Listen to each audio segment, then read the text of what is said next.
Yves Mourousi, qui aurait eu 81 ans ce jeudi 20 juillet 2023, a été marié à Véronique Audemars d'Alençon, une femme responsable de la mort de son bébé et d'un enfant de 5 ans. Un drame sur fond de suspicion de drogue.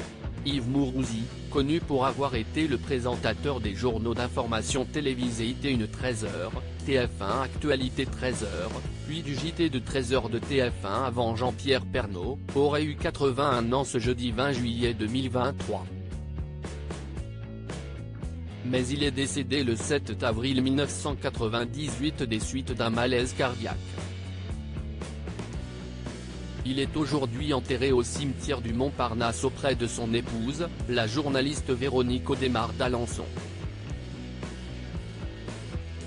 Cette dernière est morte en juillet 1992, d'une méningite foudroyante. Elle est également connue pour avoir été responsable d'un terrible drame, en 1987.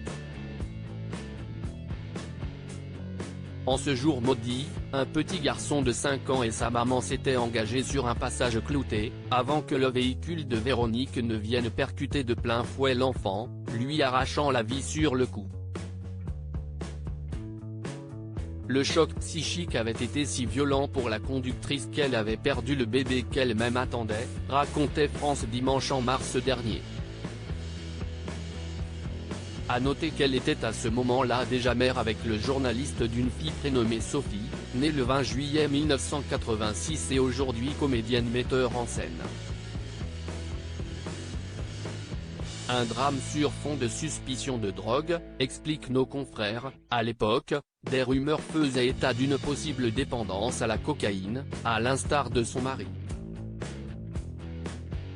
On ne le saura jamais, car à l'inverse de Pierre Palmade, la jeune femme de 26 ans avait échappé à la justice et l'affaire avait été étouffée. D'après Isabelle Morini-Bosc, Yves Mourousi a demandé qu'on en dise le moins possible car ça pouvait gravement nuire à sa famille et à son image. Le couple a donc échappé au pire, mais cela ne les a pas pour autant empêchés de sombrer.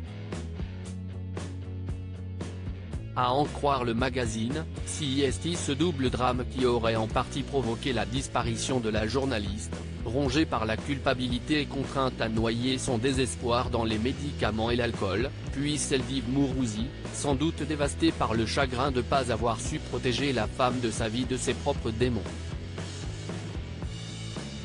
Une terrible histoire, qui remonte déjà à 25 ans.